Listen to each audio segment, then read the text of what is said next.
Assalamualaikum warahmatullahi wabarakatuh. Welcome back, selamat datang lagi di channel Babe Aldo. Bersama gue Babe Aldo yang tetap selalu tetap bakal sehat dan jangan lupa ngopi. Bismillahirrahmanirrahim.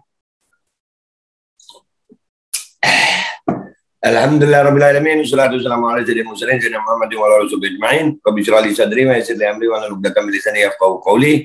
Salam revolusi akhlak, semangat revolusi akhlak. Semoga akhlak kita jadi lebih baik di hari ini dibanding yang kemarin. Panjang umur perjuangan, merdeka, Allahu Akbar. Oke guys, seperti biasa, buat kalian yang lagi menghadapi cuaca yang gak enak, polusi udara, ya, nih kalian minum Kustul Hindi, ya, ini ramuan herbal yang luar biasa. Sampai hari ini, alhamdulillah, gue bertahan, ya. Artinya, gue ngerasain sendiri bahwasanya efeknya luar biasa juga. Mudah-mudahan yang sakit dari kita semuanya itu jadi sakit penghapus dosa, penambah pahala, dan mudah-mudahan segera disehatkan. Dan juga yang sehat, mudah-mudahan Allah jaga sehatnya untuk menjadi sehat yang manfaat. Amin ya rabbal alamin. Oke guys, konten gua kali ini adalah tentang ada satu berita dari Tempo, ya. Nih kita lihat beritanya. Tuh judulnya guys, langsung dibaca. Ya itu judulnya guys, langsung dibaca ya. Moderna sebut proteksi dari vaksin COVID-19 berpotensi melemah seiring waktu. Nah ini yang perlu diperhatikan sama pemerintah. Orang-orang yang memaksa vaksin, ini yang ngomong Modernanya sendiri. Ini Kamis 16 September 2021 jam 9 malam ya itu. Tempo.co, Jakarta, data terbaru dari Moderna menunjukkan bahwa proteksi yang diberikan oleh vaksin COVID-19 akan melemah seiring berjalannya waktu. Kesimpulan itu mereka dapatkan dalam uji berskala besar baru-baru ini. Nah ini baru, uji berskala besarnya baru nih. Baca juga kekuatan, aduh kenapa ada kekuatan pria sih, ngopi dulu gue. Ya namanya juga di web ya guys ya.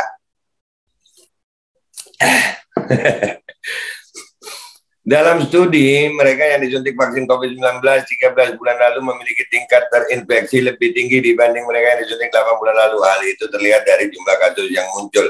Sebanyak 160 kasus muncul dari kelompok vaksinasi 13 bulan lalu, sementara 88 kasus untuk kelompok vaksinasi 8 bulan lalu. Dari semua kasus itu hanya 19 kasus yang tergolong parah. Nah, lihat nih. Ya, jadi intinya tetap terinfeksi juga. Ini padahal Moderna. Yang jadi masalah itu Indonesia kenapa nggak punya lembaga independen untuk mengevaluasi efikasi vaksin gitu. Studi yang dilakukan Moderna belum menjalani peer review. Walau begitu, Moderna berargumen bahwa temuan tersebut mendukung pemikiran bahwa dosis ketiga booster shot memang diperlukan untuk memberikan perlindungan ekstra. Booster ketiga, booster keempat, nah ya begitu ya. Ini baru satu estimasi, namun kami meyakini bahwa pada musim gugur dan musim dingin nanti bakal ada 600.000 kasus baru soal menurunnya imunitas, ujar Presiden Moderna Stephen Hoge. Dalam keterangan persnya dikutip dari kantor berita Reuters Kamis 16 September. Oh, jadi gitu. Jadi manusia udah kayak mobil gitu ya. Dibikinin terus nanti diservis tiap jadi ya Moderna ya. Dan yang lucunya pemerintah Indonesia nggak melakukan itu ya, uji klinis sendiri ya. Kenapa ya Indonesia ya? Pemerintah kenapa? Bagaimana sih bunyi klausul kontrak pemerintah Indonesia dengan produsen vaksin ini, baik Moderna, Pfizer, AstraZeneca, itu gimana bunyi klausulnya? Kemarin kita udah lapor ya. Kemarin kita udah lapor itu.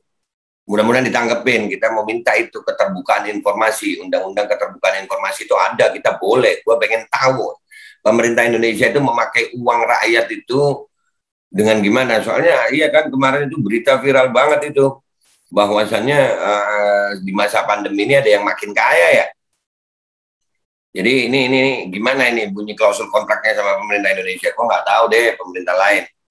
Ya Indonesia gimana Indonesia? Rakyat sadar dong. Ya, jadi pejabat kita harus tahu, kita harus apa ya? Soalnya mau cari partai oposisi udah nggak ada, semuanya udah bergabung gitu. Terus apa yang mau mengkritisi ya? Moderna diketahui sudah mengajukan aplikasi penyuntikan booster shot ke Badan Regulator Obat-obatan dan Makanan Amerika FDA pada 1 September lalu. Menurut hasil studi booster shot Moderna, kemampuan antibodi bisa lebih tinggi dibanding setelah menerima dosis kedua vaksin COVID-19. Jadi ada vaksin pertama, vaksin kedua, nanti ada virus lagi. Kami mempercayai booster shot akan mengurangi kasus vaksin COVID-19. Kami juga meyakini booster shot bisa meningkatkan imunitas hingga tahun depan sembari kita berupaya mengendalikan pandemi. Pandemi kalau menurut kita di Indonesia nih udah bisa dikendalikan kok. Bisa biasa aja, itu common flu aja. Kalau ada orang sakit ya biasa, meriang ya biasa. Nggak usah alay kalau di Indonesia mah ya. Ini Indonesia, bung. Kenapa kita harus nurutin dia gitu ya? Kami mempercayai, bukan membuktikan. Kami juga meyakini, ya kan berarti bukan bukti lah. Ilmuwan aja ngomong mempercayai dan meyakini, kenapa kita nggak boleh mempercayai dan meyakini sih? Nih. Lihat ya. Kami mempercayai, nih. Mempercayai. Terus di sini meyakini. Percaya dan yakin ya. Kita juga punya kepercayaan dan keyakinan kita. Kenapa harus kepercayaan dan keyakinan kita ngikutin Moderna sih? Perlindungan awal 6 bulan dari vaksinasi penuh bagus, namun kita tidak boleh bertaruh. Itu akan terus stabil hingga tahun depan dan sesudahnya. Nah ini perlindungan awal. Nah kami juga nggak mau bertaruh dengan Moderna, kami bertaruh dengan diri kami sendiri. Jangan dipaksa kami bertaruh ikut taruhannya Moderna. Kok harus sama apa taruhan kami sama Moderna? Ini badan kami bukan badannya Moderna. Ini badan kami bukan badannya pejabat. Ini bangsa kami bukan bangsanya Moderna. Indonesia ini punyanya rakyat, bukan punya jabat aja. Data yang diberikan Moderna kontras dengan hasil berbagai studi terbaru yang justru menyebut vaksin mereka memberikan perlindungan paling panjang. Sampai kepencet gue. Mana tadi? Nggak apa-apa ya guys. Hal itu termasuk apabila vaksin COVID-19 Moderna dibandingkan vaksin Pfizer BioNTech yang memiliki efikasi relatif sama relatif. Menurut laporan Reuters, sejumlah ahli mengatakan bahwa perbedaan yang muncul bisa karena beberapa faktor. Salah satunya adalah lebih besarnya dosis messenger mRNA pada vaksin Moderna.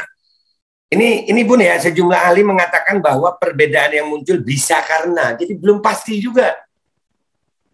Ini pemerintah Indonesia kenapa nggak mau neliti ya? Ahlinya aja ngomong bisa karena, kan belum pasti. Ilmuwan model apa ya begini ya? Ilmuwan kok menelitinya yang nggak pasti dan Indonesia menerima aja. Waduh Pak, jangan begitu dong ya. Kasihan warga negara Indonesia ya. Kita masa mau dijadikan kelinci percobaan sih Pak? Jangan dong ya. Gimana sih bunyi klausul kontraknya? Salah satunya adalah lebih besarnya, udah ini deh. Selain itu, juga bisa karena faktor lebih panjangnya durasi penyuntikan dosis pertama dan kedua untuk vaksin Moderna. Jadi masih bisa jadi gitu ya. Ini gimana sih Pak sebenarnya Pak? Kenapa nggak diteliti sih? Ini rakyat Indonesia harus tahu ini. Ternyata Modernanya sendiri nggak bisa memastikan itu, meyakini, mempercayai.